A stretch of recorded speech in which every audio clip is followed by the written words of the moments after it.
Belle, Ivo! E questa?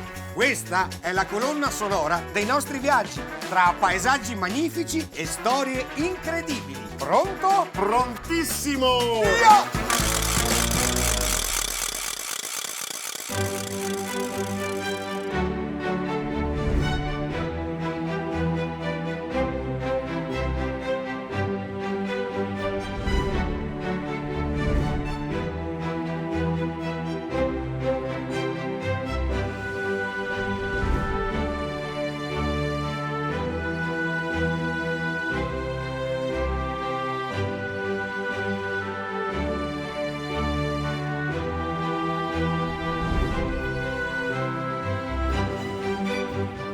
Ivo Gallo?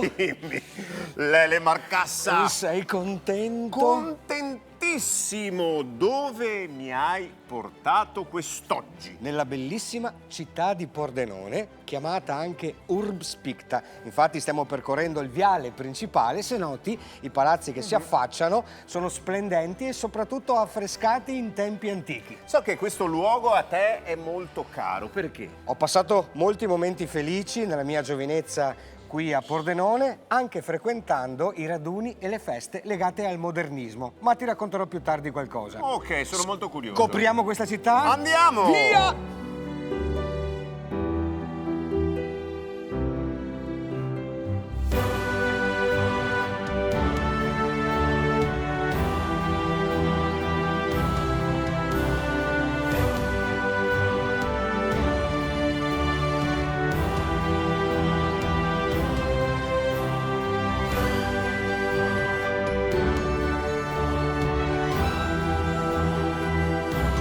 Benvenuti a Pordenone, una città di 51.000 anime, conosciuta soprattutto per la sua storia imprenditoriale della grande manifattura, ma che in realtà coniuga la laboriosità dei suoi cittadini ad una formidabile vitalità culturale. A Pordenone potete trovare percorsi ciclopedonali che uniscono le zone naturalistiche più suggestive del Friuli occidentale.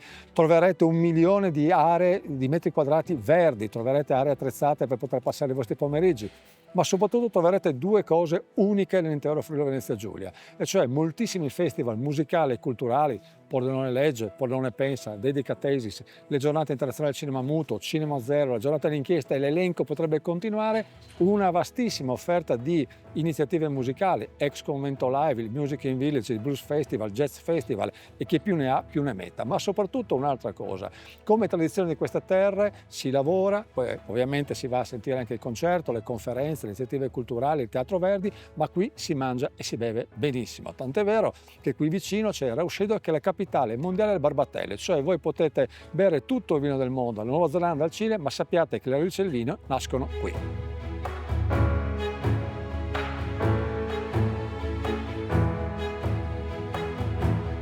Mi trovo nel cuore storico della città di Pordenone, anticamente Portus Naonis, ovvero porto fluviale sul fiume Naone o Noncello, dove attualmente si trova il quartiere di Torre. Anticamente era presente anche una rocca importante a controllo del fiume. Dal VI secolo si sviluppa la città, con lo spostamento della comunità in una motta, quindi un'altura che dominava un'ansa del fiume ed era circondata dalle rogge di Codafora e dalla roggia dei Mulini. Inizia il percorso della Pordenone medievale, anche se poi un tragico incendio del 1318 la distrusse quasi completamente. Il documento che attesta la città è del 1204 e nel 1222 arrivano qui invece i signori, i duchi d'Austria e di Stiria, i Babenberg, occupano la città.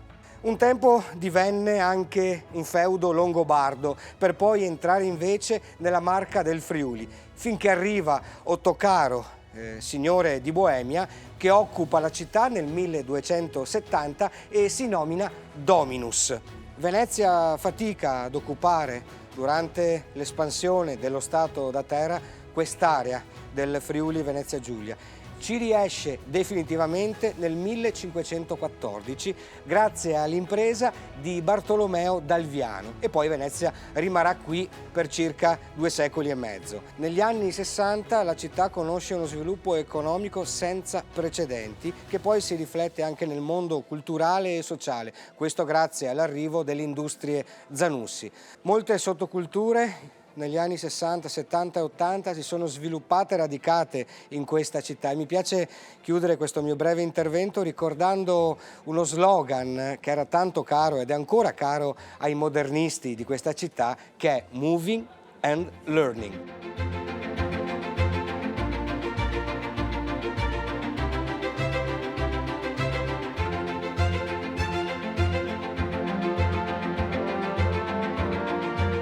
Come già abbiamo detto, Pordenone è chiamata Urbs Picta proprio per la bellezza degli affreschi che decorano i palazzi principali del centro storico lungo corso Vittorio Emanuele II. Uno di questi affreschi ha attratto la mia curiosità perché è molto particolare. Un po' ci segnala l'arrivo dell'umanesimo in questa città, perché questo palazzo ha delle figure misteriose, in realtà sono i segni zodiacali, solo che tra i segni ce n'è uno un po' particolare, che si chiama Ofiuoco, cioè rappresenta un gigante che tiene tra le mani un serpente e questo lo collega alla figura di Esculapio, che è stato definito tra storia e leggenda il primo medico della storia. Quindi ogni palazzo che vediamo qui racconta qualcosa e mi piaceva, non so, mettere i miei pensieri all'interno anche di qualcosa di misterioso, di strano, di particolare, che comunque è unito alla bellezza di questa città, di questo viale, di questa Pordenone.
Lele, sono molto felice che tu mi abbia portato qui in questo bellissimo palazzo, il Palazzo Ricchieri. Ricchieri. Siamo nel cuore storico della città di Pordenone.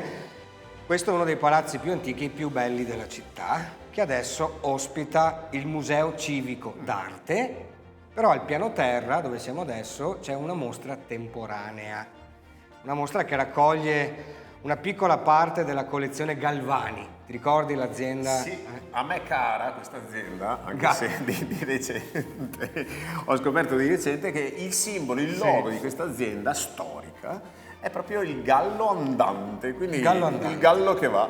Bisogna ammettere che è stata una delle aziende produttrici di ceramica più importanti d'Europa e i pezzi che vediamo qua dentro sono degli oggetti unici per bellezza, design, di qualità artistica eccelsa e quindi hanno visto bene i curatori del museo di allestire appunto questa mostra che sarà qui fino all'11 giugno, da pochi giorni inaugurata. Esatto. Quindi c'è la possibilità di entrare, di vedere il museo nella sua totalità e poi soffermarsi su questa mostra che potremmo definire d'arte contemporanea, perché la ceramica... L'azienda è antichissima, dall'800. L'azienda dall'800, sì. È durata parecchi decenni e ci ha lasciato un segno e una cifra davvero, davvero bellissima. Il palazzo, come ti dicevo, è molto antico, ora lo si vede con quel gusto veneziano, quindi in 3 volumi, la parte centrale molto più luminosa, sullo stile dei palazzi che vediamo affacciati sul Canal Grande, però in realtà nasce come casa torre nel 1200. In parte di pietra e in parte di legno. Un terribile incendio del 1318 ha distrutto gran parte delle dimore di Pordenone e da lì in poi si è deciso di ricostruire i palazzi, però questa volta in pietra, quindi più sicuri. Era importante perché la famiglia era molto ricca, controllava i commerci fluviali del Noncello, tanto che la casa torre è ubicata proprio nei pressi della via che porta verso il fiume. Talmente ricchi che appunto nel 400 decisero di ingrandire la dimora e renderla davvero eccelsa, bella, splendente, grande. Questa Imponente. dimostrazione ovviamente del potere che avevano. Pensa che nel 1468 sono stati nominati conti del Sacro Romano Impero, quindi una delle famiglie più importanti della città. Ma i ricchieri? I ricchieri. Erano ricchi per quello forse. Ma continuiamo a guardare la mostra? Sì. Ok.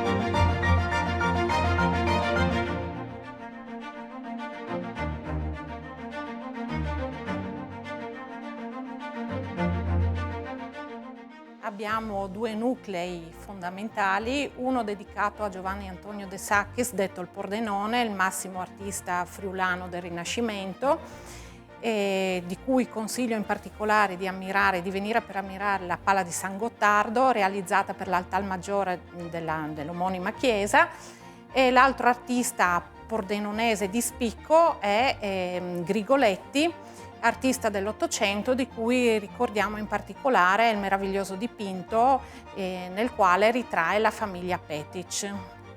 Come si può visitare il Museo Civico di Pordenone? Il Museo Civico è aperto dal giovedì alla domenica dalle 15 alle 19, si trova nel centro storico, nel cuore della città, in corso Vittorio Emanuele. Io, Fabiana, ti ringrazio davvero, grazie di cuore. Grazie a voi.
Siamo all'interno degli spazi dell'immaginario scientifico di Pordenone con Tamara, che è una fisica. Ah, insegnante di ginnastica.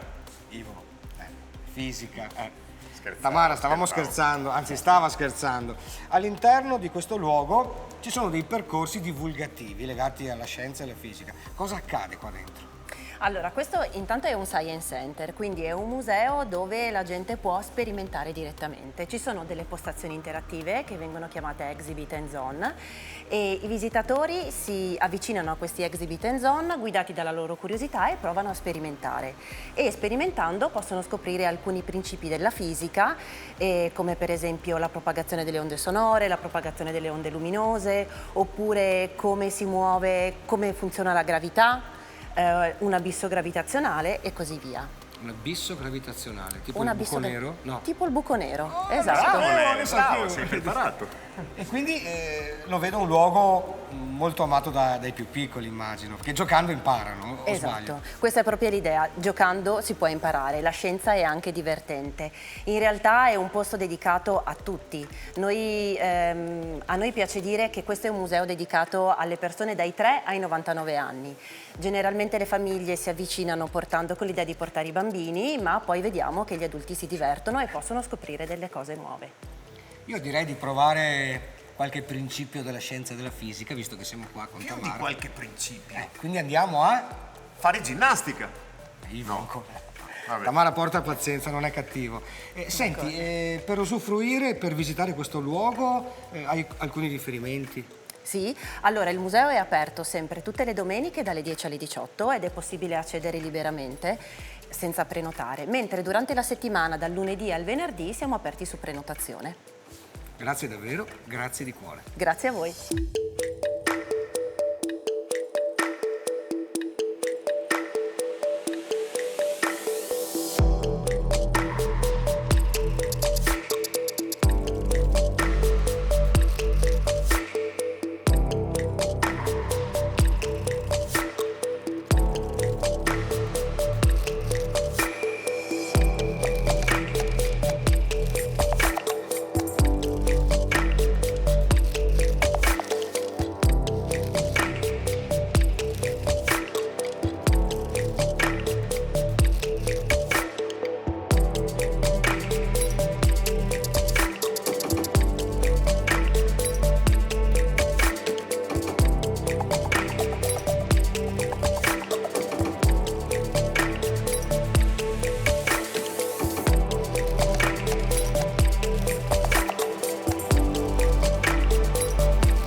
Oh, ma questo cos'è?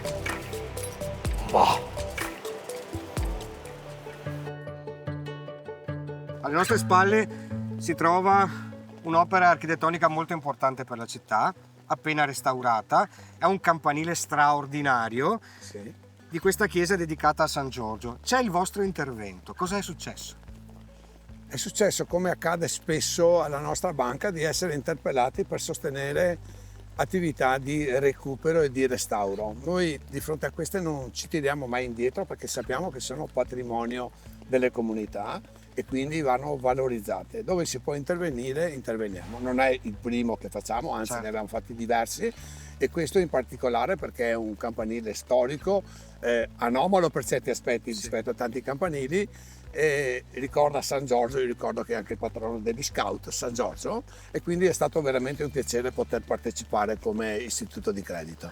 Pordenone adesso è fulcro della vostra banca, che si è aperta a un territorio molto ampio. Voi ovviamente come credito cooperativo siete vicini a queste comunità.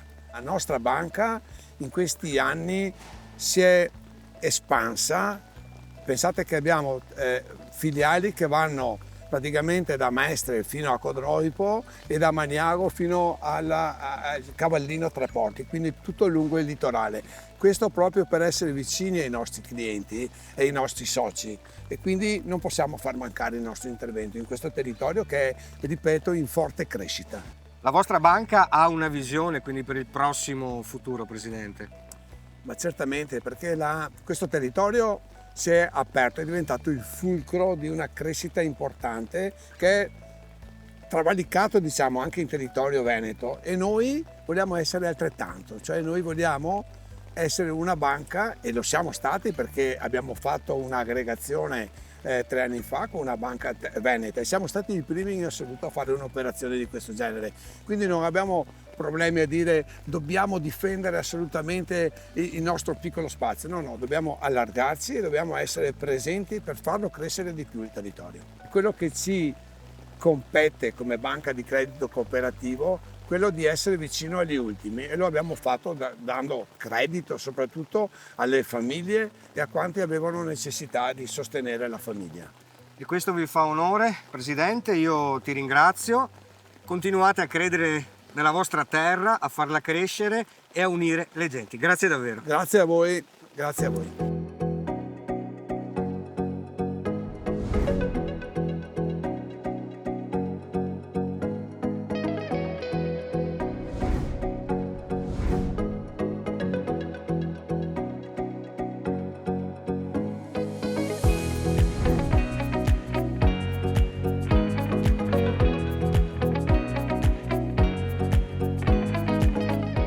Sono con Massimo, che ringrazio.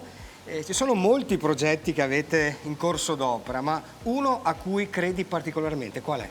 Dal punto di vista sociale ovviamente ce ne sono svariati, anche perché il 16 aprile l'Assemblea dei Soci ha deliberato uno stanziamento per l'iniziativa sul sociale di 1,5 milioni di euro, più del doppio rispetto all'anno precedente, un segnale che la crescita dal punto di vista economico della banca si ripercuote anche sugli interventi del sociale. Per cui ce ne saranno tantissimi, le associazioni sono abituate a chiederci contributo per i più svariati progetti. Uno che ci sta particolarmente a cuore è quello del crowdfunding, debutta quest'anno, è un'iniziativa, un progetto che ci ha visto ragionarci sopra e investire tempo e denaro negli ultimi mesi. È un modo nuovo, un modo diverso, un'alternativa per permettere alle associazioni e agli enti che lavorano nel sociale, ma in tutto il terzo settore, dallo sport alla cultura, di trovare il modo per procacciarsi autonomamente il necessario per finanziarsi. Ovviamente questa è un'alternativa, è un strumento in più.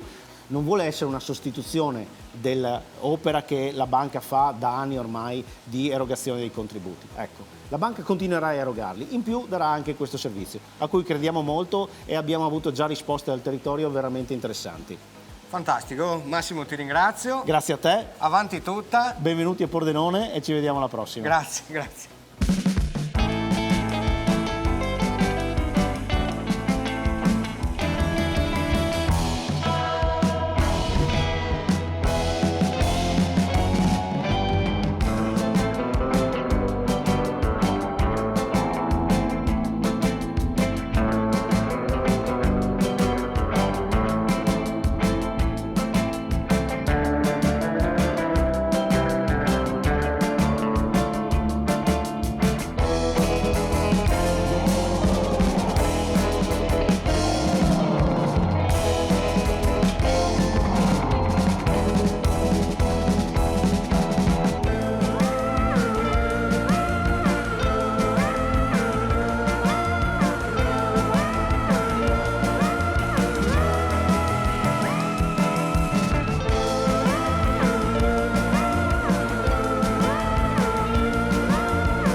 Come già sapete, le canzoni minute mi servono per esprimere, per condividere con voi in circa un minuto le emozioni, gli stati d'animo che i nostri viaggi ci suggeriscono.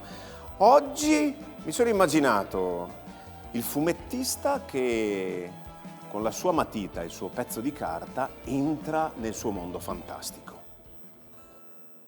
La stanza dei disegni porterà più in là, laddove i sogni contano in mente la realtà, e così tu te ne vai con quelle ali che non hai, molto in alto arriverai in una stanza dentro al sole, e così tu te ne fai, disegni e sogni mischierai, molto in alto arriverai, in una stanza dentro al sole, come una stanza dentro al sole, in una stanza dentro al sole, brucerai.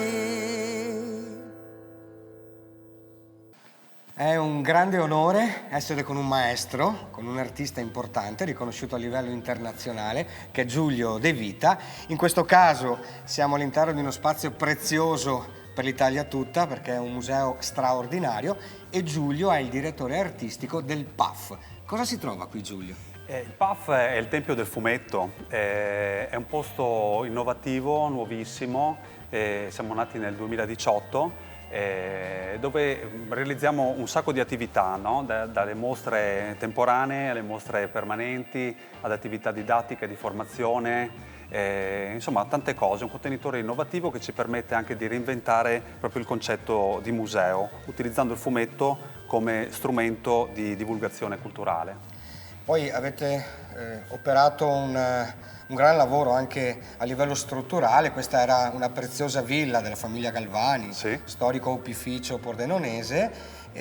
Avete sistemato il tutto, vi siete uniti all'ex Museo d'Arte Contemporanea e avete creato questo spazio che peraltro ha un percorso di visita molto particolare, o sbaglio? Sì, perché abbiamo, come dicevo, reinventato il concetto di museo, applicato anche alla narrazione, allo storytelling, e per rendere proprio emozionale e coinvolgente questo percorso abbiamo ribaltato completamente il senso di percorrenza, in modo tale che il clou arrivasse come in un film alla fine del percorso e quindi far uscire l'apertura verso la fine, un happy ending e lasciare i visitatori positivamente impressionati. Camminando per queste stanze molto particolari, semimobili, si spostano le pareti, è qualcosa di veramente sconvolgente dal punto di vista della percezione. Pensavo che forse l'arte del fumetto, così la chiamerei, è un'arte che può piacere davvero a chiunque, non solo agli appassionati delle strisce, diciamo. Decisamente.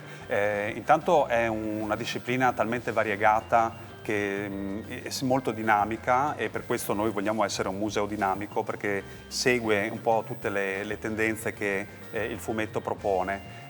Ha un sacco di generi, ha un sacco di target, perché il fumetto, come sapete, parte da lettori di bambini fino a intellettuali e per questa ragione il PAF deve interpretare questo spirito.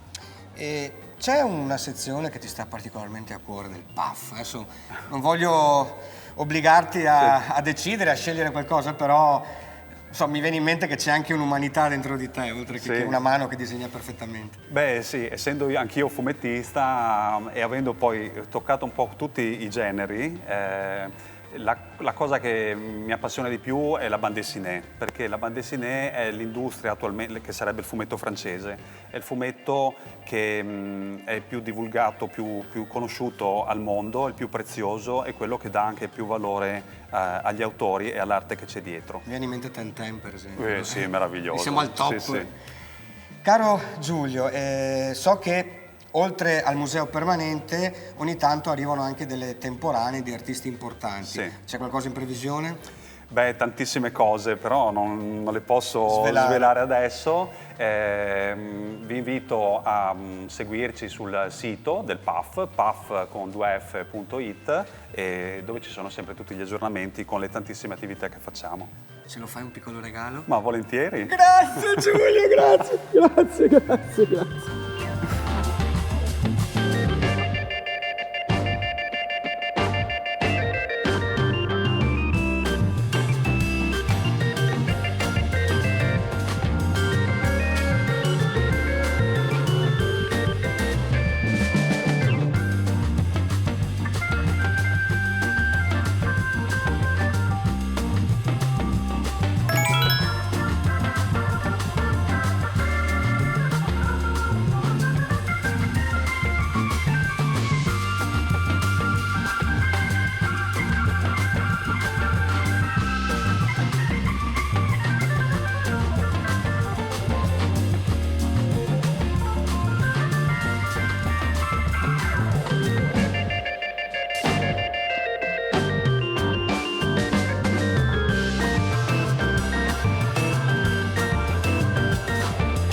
Art and Food è il festival delle eccellenze della destra al tagliamento, un territorio geograficamente molto riconosciuto, però ricco di una serie di sorprese, di eccellenze nel campo dell'enogastronomia e dell'arte che sono presentate nel festival appunto Pordenone Art and Food.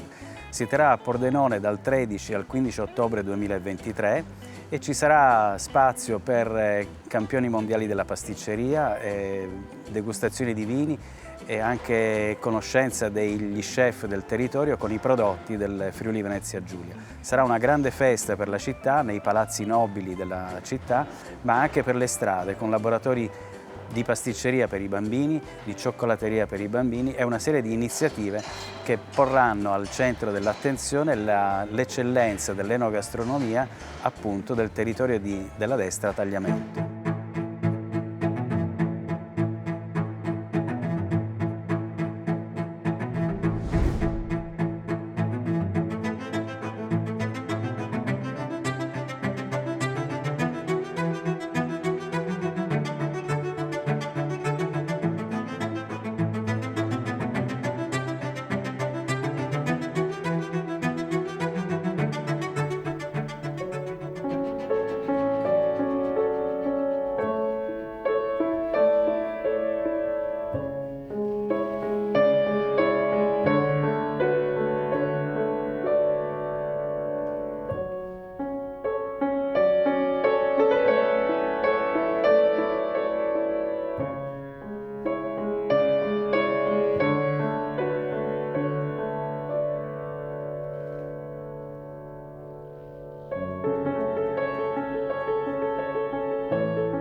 Che ha un nome importante, commemorativo, ma chiediamolo al presidente Massimo. Dici, come si chiama?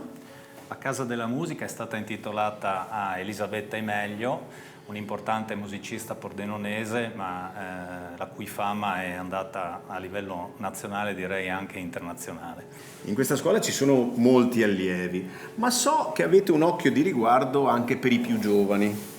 Noi infatti prevalentemente ci rivolgiamo a ragazzi e bambini, soprattutto con la propedeutica musicale. Naturalmente abbiamo anche allievi adulti. E la vostra associazione collabora con molte altre realtà musicali e non. Sì, diciamo che la didattica è un'attività molto importante per noi e quindi noi abbiamo stretto partnership importanti con delle realtà cittadine di prestigio e storiche come il Collegio Don Bosco, l'Istituto Vendramini per quanto riguarda la scuola privata e l'Istituto Comprensivo Rorai Cappuccini per quanto riguarda la scuola pubblica.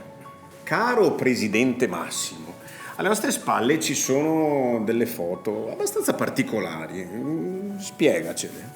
È una installazione fatta da 7 fotografi di Pordenone che ricorda quel fenomeno musicale chiamato Great Complotto, che è stato un fenomeno molto molto importante per la città di Pordenone e in tutta Europa, direi quantomeno. Quindi mentre loro ci guardano, noi ascoltiamo la musica e ringraziamo la Scuola della Musica. Grazie a voi e buon ascolto.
sunshine when she's gone. Only darkness every day. And sunshine when she's gone, and it's all just a little. Anytime she goes away, wonder this time when she's gone. Wonder if she's gonna stay. And a sunshine when she's gone, and it's all just a little. Anytime she goes away, anytime she goes away, anytime she goes away, anytime she goes away.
Sono meravigliato per la bellezza di questa chiesa così importante per la città. È il Duomo di Pordenone, uno scrigno che contiene delle opere d'arte preziosissime.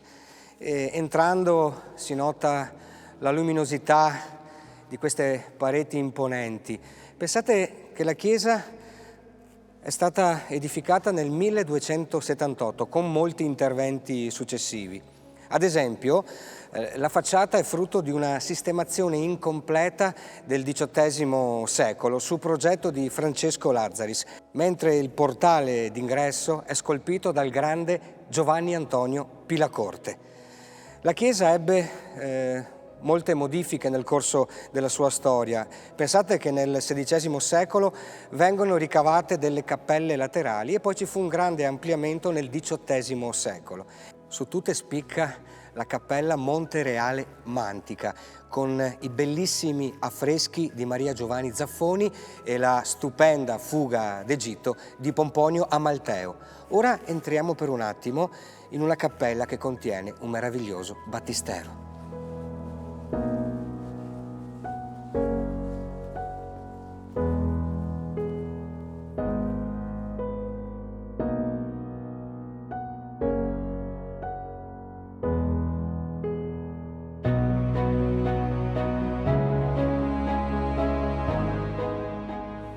c'è un'iscrizione che ricorda l'autore di questo meraviglioso battistero, Giovanni Antonio Pilacorte, e c'è anche la data autografa, siamo nel 1506. Spiega la bellezza delle opere di Giovanni de Sacchis, detto il Pordenone, uno dei più grandi pittori del Rinascimento friulano, ovviamente di scuola veneziana, nato nel 1483. Su tutte c'è la bellezza della pala della Madonna della Misericordia. Quando si entra subito a destra c'è questa piccola cappella che contiene quest'opera davvero straordinaria e raffigura la Madonna con i santi Cristoforo e San Giuseppe. Si vedono 4 figure molto piccole, i committenti della famiglia Ricchieri. Sullo sfondo l'antico castello di Torre, che oggi è un quartiere importante della città di Pordenone, e poi una realtà bucolica che descrive la città così com'era un tempo. Anche la pala principale dell'altar maggiore è proprio del Pordenone e pensate, è un'opera incompleta in quanto la parte destra non fu completamente terminata perché per motivi economici il Pordenone si trasferì nella dominante, cioè la città di Venezia. E parlando proprio di questo grande artista, il Vasari nelle sue vite diceva: il più raro e celebre nell'invenzione delle storie, nel disegno, nella bravura, nella pratica dei colori, nel lavoro a fresco, nelle velocità, nel rilievo grande et ogni altra cosa nelle nostre arti. Il Pordenone è presente anche su queste portelle. Le originali sono contenute all'interno del museo e anche il bellissimo San Rocco del 1506 frescato su uno dei pilastri di questa chiesa. Io uscirò da qui davvero carico di emozioni perché bisognerebbe passare delle ore all'interno di questo edificio così importante per la città. A fianco della chiesa c'è l'imponente campanile in stile romano-gotico del 1278. Pensate, alto 80 metri e simbolo stesso della città di Pordenone.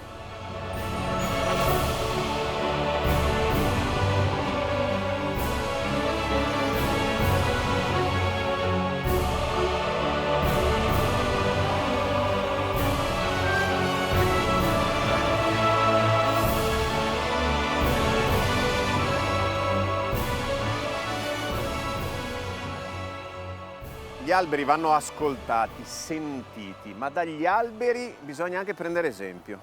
Come da questa sofora del Giappone, un albero orientale straniero che fu importato nel XVIII secolo in Europa e si adattò educatamente ad un ambiente sconosciuto, che lo accettò e ricreò un ecosistema più ricco ed equilibrato. Fa parte della famiglia delle fabacee, le leguminose come i fagioli, i piselli, ma anche la mimosa, le arachidi, come dire, è cugino dei bagigi. Ha un portamento retto ed elegante e i suoi sinuosi rami, che d'inverno si possono ammirare, si ricoprono di un manto fogliare molto importante e ospitano i suoi fiori, i suoi grappoli di fiori gialli molto profumati. Questi fiori hanno una particolarità molto importante. Sbocciano alla fine della primavera e durante tutta l'estate. Le api, anello fondamentale della catena alimentare del ciclo della vita, possono così raccogliere molto nettare quando la maggior parte delle altre piante è sfiorita. Un'antichissima leggenda vuole che questa abitudine vegetativa sia nata dall'amore tra un'ape partita per un lungo viaggio e la sofora, che attese il ritorno della sua amata con molta forza e pazienza. È quindi un albero generoso e paziente e per questo lo abbraccerò, perché abbracciare un albero porta fortuna, ma soprattutto ti allunga la vita.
È un piacere essere qui sulle rive del lago Burida, davvero a pochi passi dal centro di Pordenone, che oltre a essere un urbs picta importante dal punto di vista storico, culturale e anche industriale, è una città d'acqua. E l'acqua, Mauro, tu l'hai veramente vissuta. Sì, è la mia passione.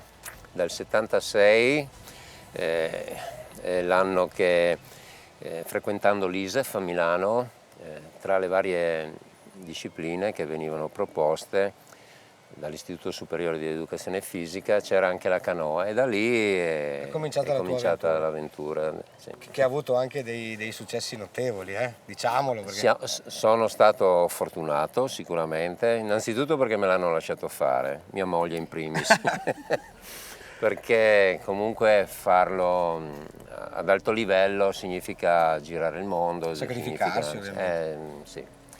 E poi perché ho sempre avuto in team persone in gamba che hanno saputo lavorare di squadra e sono arrivati tantissimi risultati importanti, insomma, più di 7 campioni del mondo, l'Olimpiade del 2012 abbiamo portato a Pordenone la medaglia d'oro della canoa slalom. Però ora siamo qui, come dicevi. Con alcune delle tue ragazze. E queste sono ragazze perché dopo l'operazione sono rinate e hanno scoperto che al lago Burida si può ricominciare, no? E cosa combinate qui?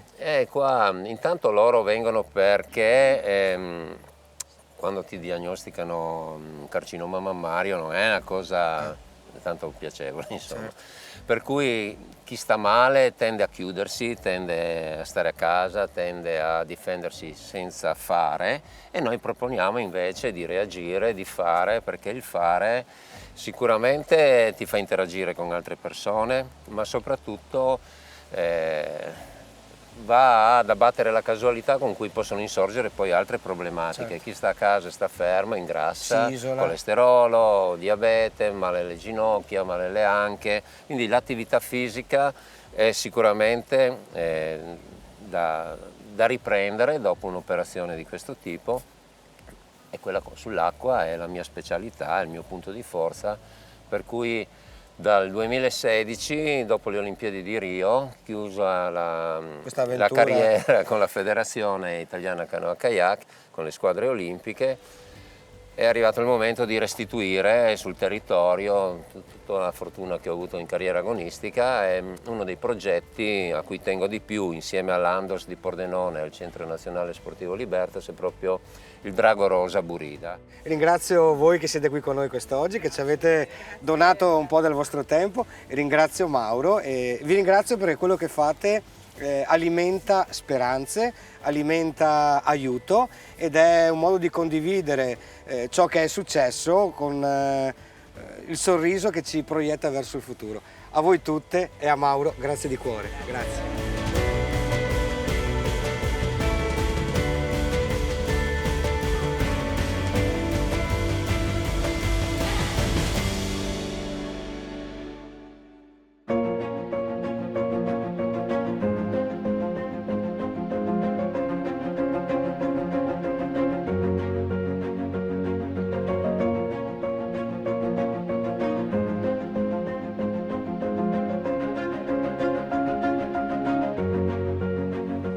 Finalmente io e Lele abbiamo scoperto gli animali giganti, famosissimi animali giganti di Pordenone, ma soprattutto abbiamo scoperto chi li ha disegnati, che è qui con noi, che è Giulio. Ciao Giulio, raccontaci di te. Io allora non ho iniziato oggi a dipingere, sono anni insomma che dipingo, prima come tutti, prima del Covid avevamo un lavoro che funzionava, per cui dipingevo, ho fatto estero per tanti anni, sono stato in Russia, quindi Mosca, Crimea, sono stato in Giappone, così. Dopo è arrivato il Covid e praticamente come tutti siamo finiti in casa e un giorno ho deciso di praticamente disegnare un gatto fuori casa. ho coinvolto i bambini, chiaramente guardavano dal balcone e si erano seduti tutti distanziati e ho iniziato a disegnare questi animali e lì subito, molto probabilmente non c'era neanche molto da dire in quel periodo, per cui subito nella stampa è finito fuori l'articolo del giornale e da lì è partita praticamente questa storia degli animali giganti. Quindi dal gatto poi sei passato? Dal gatto a questo animale qua, che praticamente è il cane che mi ha reso più famoso, tra virgolette, famoso insomma, nel web, ha fatto milioni di visualizzazioni, like, su pagine di street art, per cui insomma dai, mi ha dato soddisfazione sta bestia qua dietro. Molto interessante, molto interessante. Venite a vedere questi ormai realmente famosissimi in tutto il mondo animali giganti, giganti di Giulio Masieri, e io concluderei ringraziando Giulio. Grazie a so voi. che continuerai ancora a... Beh, siamo già arrivati a 20, eh? Ah, 20. Sì, È già più o meno nella provincia. a Pordenone, quindi tu continui l'opera. Sì. E possiamo dire, non dire gatto se non ce l'hai nel muro.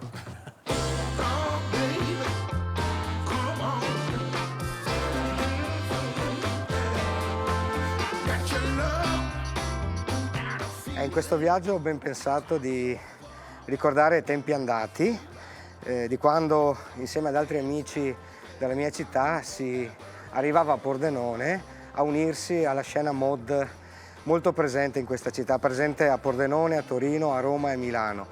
E in questo vicolo, che è parallelo al corso principale della città, era uno dei punti di ritrovo della scena mod. Tutto nasce sul finire degli anni 70, vi ricordate il Great Complotto? In realtà tantissime sottoculture hanno messo radici in questa città, una città viva evidentemente perché dava possibilità di essere creativi.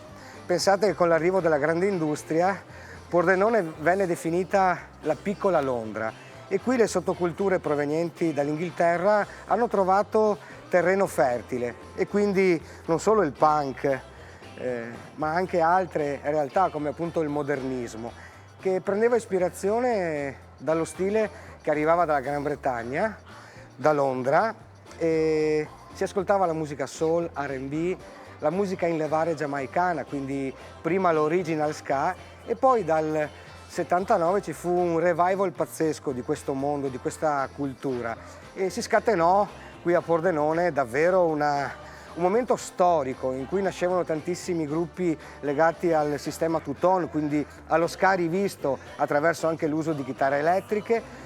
C'erano molti stilemi, l'abbigliamento particolare, le Adidas, le Clark, i Levi's, le maglie Fred Perry e poi c'era su tutti il parka. Il parka è una sorta di divisa che protegge chi ama questo tipo di musica e di cultura e questo lo acquistai 30 anni fa quando proprio venivo a Pordenone con gli amici in Vespa a questi grandi raduni modernisti, alle famose all-nighter in cui si ballava. Io approfitto di questo momento per ricordare la memoria di Andrea Cataruzza che è scomparso ed è stato uno dei più grandi selector di musica blue beat, rocksteady e original ska. Ciao Andrea e ciao a tutti i mod di Pordenone.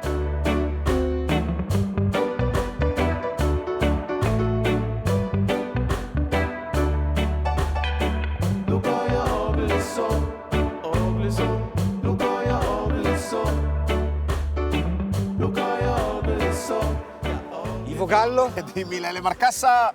Sei contento? Contentissimo. Che bella avventura. Decisamente. Che bella avventura, la chiudiamo un po' dove tutto nasce.